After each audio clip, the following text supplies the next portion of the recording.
Қытайда болған екі жақты инвестициялық келіссөздер нәтижесі туралы айту үшін бүгін студиямызға Қазақ Инвест ұлттық компаниясының басқарма төрағасының міндетін атқарушы Айбол Арғынғазинов мырзаны шақырдық. Айбол мырза, студиямызға қош келдіңіз. Өзіңіз де делегация құрамында болдыңыз, іскерлік кеңестің нәтижелерін көрдік, және ең бастысы 15 миллиард доллардан асатын 70-тен аса коммерциялық жоба мақұлданыпты. Қандай компаниялармен келісімге келдіңіздер және ең бастысы алпауыттар бар ма? Бар болса қай салада?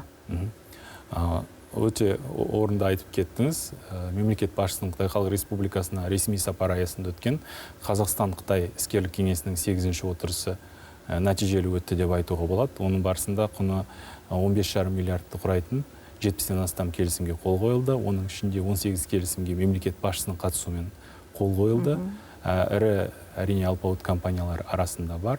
Оның ішінде гидроаккумуляциялық электр станциясын салу бойынша құны 2,5 миллиард ақш долларын құрайтын China Southern Power Grid компаниясымен, CRRC компаниясымен темір жол жабдықтарын шығару бойынша құны 1 миллиардтан асатын инвестициялық жоба. Сонымен бірге BYD компаниясымен Алматы қаласында электрлік автобус шығару бойынша жоба. Және Қытайдың алпауыт компанияларының бірі City Construction қазіргі кезде Қытай мен Қазақстанның шекарасында агро-өнеркәсіп кешенін дамыту бойынша құны 1,5 миллиард ақш долларын құрайтын жобаға қол қойылды. Оның бәрі әрине Қазақстанның экономикасын дамытуға, оны әртараптандыруға, жаңа жұмыс орындарын құруға ықпал ететіні сөзсіз. Енді Қытай бізге не үшін қызығады деген сауал бұл күндері көп айтылды.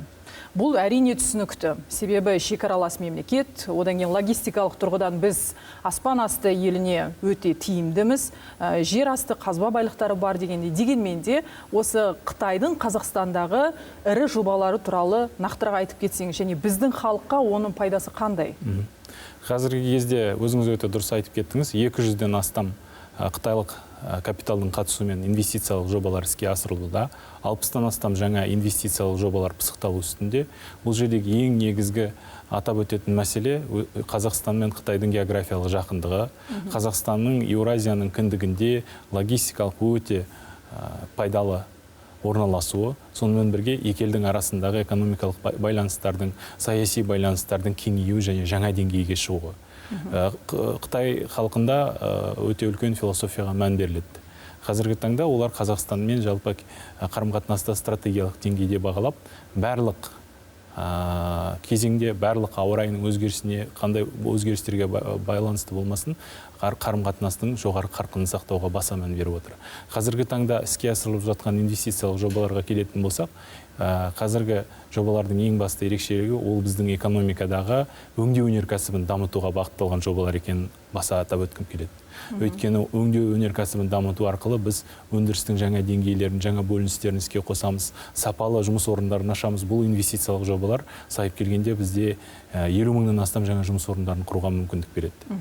Екіншіден, белгілі бір инвестициялық жобаларды іске асыру барысында экономиканың басқа да қосалқы салаларының дамуына ықпал етеді. Мәселен, сіз белгілі бір өндірісті өнеркәсіп орнын ашсаңыз, сол өңірдің, сол төңіректің логистикасына мән бересіз. Басқа өзіңізге қажетті жабдықтарды сатып алуға мән бересіз. Осы жерде біздің қазақстандық кәсіпкерлердің де өнімін өткізетін жаңа кеңістік ашылады деп айтуға болады. Қазіргі кездегі жобалардың арасында Жамбыл облысындағы Болат қорытуды қамтитын жобаны, сондай-ақ жүк еріне терең өңдеуге бағытталған Фуфен компаниясының жобасын, Истхоп, Павлодар және Қостанай облыстарындағы металлургия өнімдерін терең өңдейтін жобаларды ерекше атап кетуге болады. Енді кем дегенде 50 мыңға жуық жұмыс орны ашылады дедіңіз. Осы ретте еңбек нарығын сөзге міндетті түрде тілге тиек ету керек деп ойлаймын. Бұл жұмыс орындарына қай елдің азаматтары көптеп тартылады, және де бұл жобаларды іске асырылған кезде біздің елде сол мамандықты игерген азаматтар бар ма? Әлде оларды оқытып, үйретіп, тәжірибе жинау керек па? Әрине, бірінші кезекте Қазақстанның азаматтары еңбекпен қамтылатын болады. Өзіңіз білесіз, біздің еңбек нарығы ол тұрғыдан қорғалған, барлық еңбек қатынастары реттелген, шет мемлекеттің жұмыс күшін тарту үшін біздің еңбек және халықты әлеуметтік қорғау министрлігі белгілі бір квоталарды бөледі. Сол квотаның деңгейінде ғана еңбек күшін тартуға басымдық беріледі. Сонымен бірге инвестициялық жобаларды іске асыру барысында мемлекет кез келген инвестордың алдына міндеттемелерді қояды. Ол міндеттемелердің ең негізгілерінің ішінде кадрларды дайындау, отандық кадрларға баса мән беру, оларды оқыту, дайындықтан немесе қайта даярлаудан өткізу мәселесіне жіті мән беріледі. Сондықтан да бұл ретте еңбек нарығында біздің қазақстандық азаматтар тысқары қалатынына ешқандай негіз жоқ. Енді былтыр президент бизнес ахуалды жақсарту жөнінде нақты тапсырма берген болатын. Инвестициялық климатты жақсартуда қандай өзгерістер енгізіліп жатыр? Инвестициялық қазіргі біздің еліміздегі ахуалда жақсы деп айтуға болады. Өйткені Біріккен ұлттар ұйымының СКТ халықаралық ұйымының рейтингінде жалпы орталық Азия елдерінің ішіндегі инвестициялардың, тартылған инвестициялардың 65%-дан астамы Қазақстанның үлесіне тиесілі. Сондай-ақ қазіргі кезде біздің үкіметтің жанында тұрақты түрде инвестициялық штаб жұмыс істейді.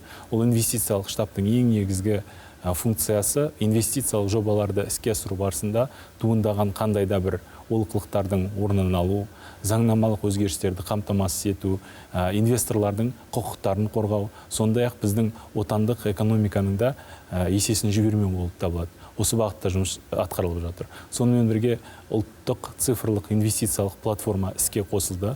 Оның ішінде 1000-нан астам инвестициялық жобалардың кез келген инвестордың ниет білдірген сәтінен бастап сол жобаны іске қосқанға дейінгі барлық кезең-кезеңмен мониторинг жүргізіліп, инвестициялық жобалардың жай-күйіне талдау жасалатын болады. Тағы да бір айта кететін жайт, прокурорлық сүзгі механизмі қазіргі кезде құқық қорғау органдарда инвесторлардың заңды құқықтары мен міндеттерін қорғауға белсене қатысып, біздің еліміздің инвестициялық блогымен сыртқы саяси ведомствосымен бірге белсенді жұмыс жүргізуде. Енді бізге инвестор тек қана Қытайдан ғана келмейді, иә? Осы инвестиция тарту қарқынына тоқталайықшы. Бізге кімдер келуге ниетті және ең бастысы біз инвесторларға не ұсынамыз? Әрине, қазіргі уақытта бүкіл әлемдік экономикада, әлемнің экономиканың барлығы ашық экономикалар. Тағы бір айта кететін жайт, инвестиция үшін күрес жалпы әлемде күшейіп келе жатыр. Ол өйткені сапалы инвестиция кез келген экономиканың құрылымын өзгертуге, кез келген экономикаға жаңа бір сапалы өнім шығаруға ықпал етуге мүмкіндік береді. Қазіргі кезде айтатын болсақ, әрине, қытайлық инвесторлардың қызығушылығы өте жоғары. Сонымен бірге ол біздің инвесторлық портфеліміз тек қытайлық инвесторлардан тұрады деген қате болады. Оның ішінде еуропалық мемлекеттердің өкілдері, Германия, Франция мемлекеттерін атап өтуге болады. Сонымен бірге Қатар мемлекетін айтуға болады. Біздің араб әлеміндегі ең үлкен инвесторларымыздың бірі деп айтуға болады. Жалпы айтқан кезде, қазіргі кезде Қазақстанның қызығушылық танытқан елдердің картасы әртараптанған деп айтуға болады. Әлемнің барлық түкпірінен Қазақстанда белгілі бір инвестицияларды іске асыруға қызығушылық жоғары. Неліктен? Қазіргі кезде өзіңіз білесіз, әлемдегі геосаяси жағдайдың күрделенуіне байланысты жаңа логистикалық маршруттарды, жаңа өткізу маршруттарын, жаңа көлік дәліздерін бүкіл әлем болып іздеуге мәжбүр болып отыр.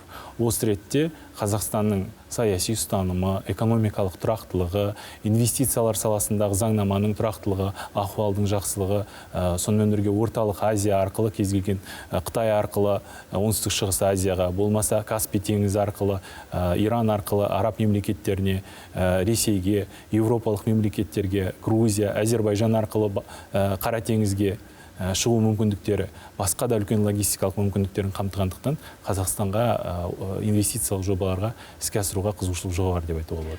Енді бағана айтып кеткендей, президент нақты тапсырма берді және осы инвестиция тарту бойынша межені орындай алдық па? Қазіргі кезде мемлекет басшысының тапсырмасы іске асырылуда. Бірінші кезекте әрине инвесторларды тартудың негізгі тәсілдері өзгерді. Ол таргеттелген, яғни сапалы инвестицияларды тарту. Ең бірінші мәселе. Екінші мәселе біздің Қазақстанның өңірлерінің әрқайсының бейініне қарай отырып, қазіргі кезде инвестицияларға сұраныс механизмі қолданысқа енгізілген. Яғни Қазақстанның кез келген өңірі қай салада өзінің әлеуетін жоғары деп санайды, сол салаға инвестиция тартуға сұраныс білдіреді. Соның негізінде Қазақ Инвест ұлттық компаниясы, оның шет мемлекеттерде өкілдері, Қазақстан Республикасының шет мемлекеттердегі дипломатиялық өкілдіктерімен бірлесе отырып, инвесторларды іздеуге, оны Қазақстанға тартуға, сондай-ақ инвестициялық жобаларды іске асыруға, ол жоба іске асыру барысындағы кез келген мәселелерін шешуге, және жоба іске асып болғаннан кейін 3 жылдың ішінде постинвестициялық мониторинг жүргізу арқылы ол жобаның жалпы біздің ұлттық экономикамызға әсерін бағалауға дейінгі кешенді жұмысты қазір атқару үстінде. Айбол мырза, студиямызға келіп, сұрақтарымызға жауап бергеніңізге көп рахмет айтамын. Президенттің қойған тапсырмалар бойынша жұмыстарыңыз нәтижелі бола берсін және шетелдік инвесторлармен серіктестік нығая берсін деген тілек қана.